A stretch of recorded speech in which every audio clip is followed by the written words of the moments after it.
Hello, thanks for stopping by. I'm April with Easy Curly Hairstyles, and today I'm sharing how I dry my wavy curly hair with some tips and tricks to get volume at the roots. So this is freshly washed hair. I did just apply my styler. I just applied gel with the praying hands method and then just scrunched it up. It's important to know that if your hair looks frizzy when it's wet, it's going to be frizzy when it's dry. So I'll put a link down below for my video of how I apply my styler as well.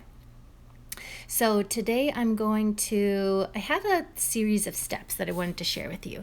This is how I dry my hair if I'm going to wash and dry in the morning and need to get going someplace. So first I'm doing my first dry, which is just about 5 or 10 minutes depending on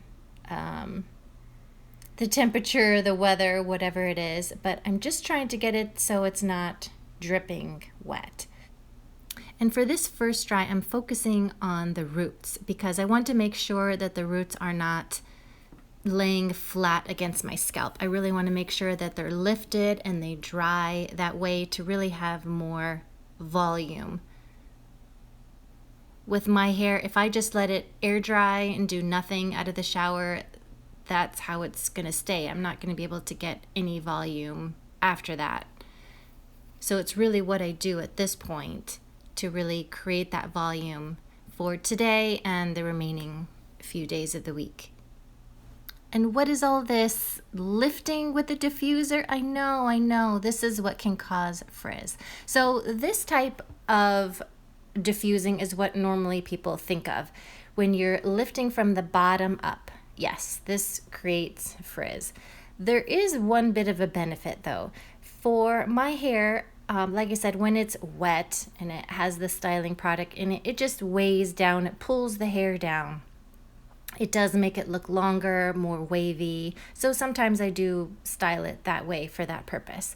Here I am drying it for some volume. I'm lifting up the bottom of the roots so that they're settled on top of this diffuser cup.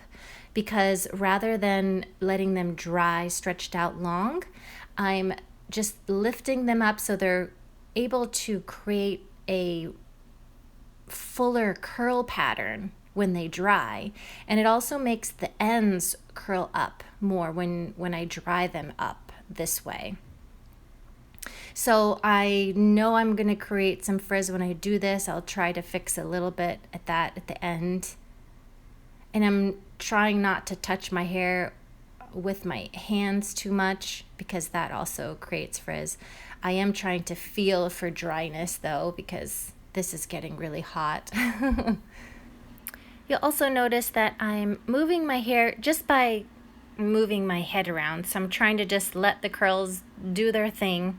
And then, but I am trying to put that diffuser cup into my hair so I can really get inside the roots at the back of my head there.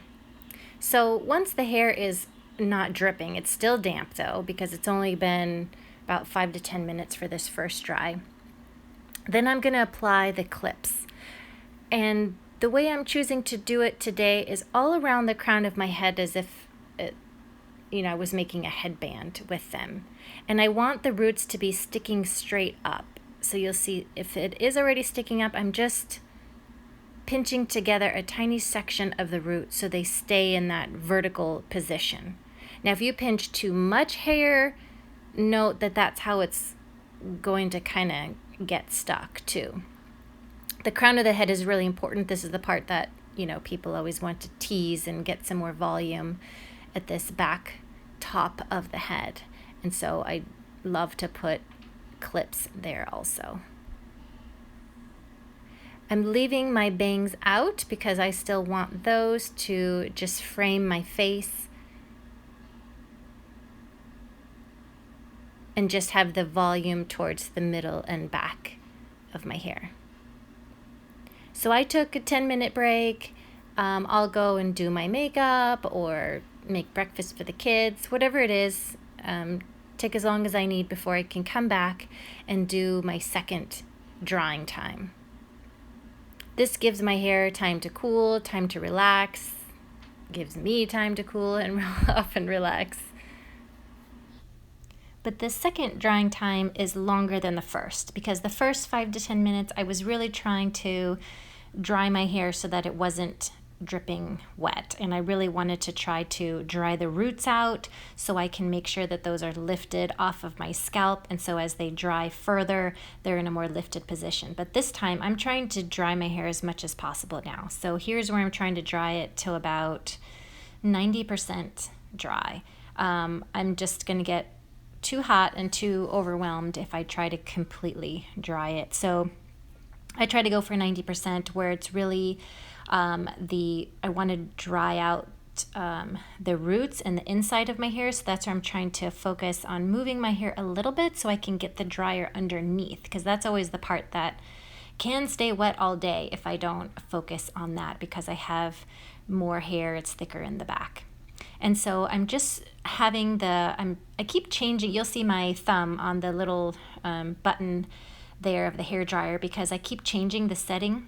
It's on a low warm setting, but then I press that cool button just to keep my hair cool. I don't want it to, get burned, overheated, or burn my scalp either. So I'm trying to keep a relatively just warm setting. So with my hair dryer, I just, toggle that. So I just keep changing the temperature.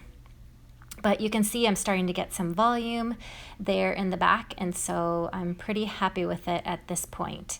So I'm going to finish the ends off with a little bit of argan oil for some shine and to seal in that moisture, and that'll help my ends to stay together in those curl families and to give them some more shine. So I'm just gonna put this on since those ends are pretty dried out. My hair still looks wet because of the gel that I'm using. I use the BioTerra alcohol-free defining gel. It's very shiny, has a soft hold, and it's not sticky, which I love. It's relatively thin, so it's not very thick and goopy like some other gels, which work for my daughter's hair because her hair is thicker and more coarse in some areas, whereas the thicker gel actually weighs down my curls too much. So when I'm trying to get volume, I love this BioTerra gel because it still has hold, but it's still light. So now that my hair is dry, and I was really focusing on the roots because when I was drying it, because you have to have your roots completely dry before you take out the clips. Otherwise, you're not finishing the job. So if you're taking out a clip and then you feel that your hair's still wet, then go back and dry 5 more minutes, focusing on the crown of your head there before you take the clips out. So yes, I missed one. I can feel it. So just with my fingertips, I'm loosely putting my fingertips on the scalp and shaking out the roots. And so what that does is it separates the curl families only at the roots. I'm not raking my fingers through the rest of my hair. So just at the top inch of my hair, so I can fluff out that top part, and that's how I can lift the volume, and I love the results. I have some ringlets, some curls, and see, I have one big ringlet there on my bangs, or a couple of them actually. So, and that's because I didn't separate them before it dried. So just note, however you let your hair dry, that's how it's going to stay. So be sure, however you clip or however you separate your hair, make sure you're going to like that where it's set, the position that it's in, because that's how it's going to want to stay afterwards. So I do have some pieces on top that do look a bit frizzy, and what I do to touch those up is I just put my fingers in a little bit of water to just dampen that hair, and then just put a dot of gel on my fingertips and then run that through. And that's how I can just touch up the little strands or the little curl families that need a little bit of help to reduce that frizz. And that's it. Let me know if you've tried this clip and diffuse method, and I'll see you next time.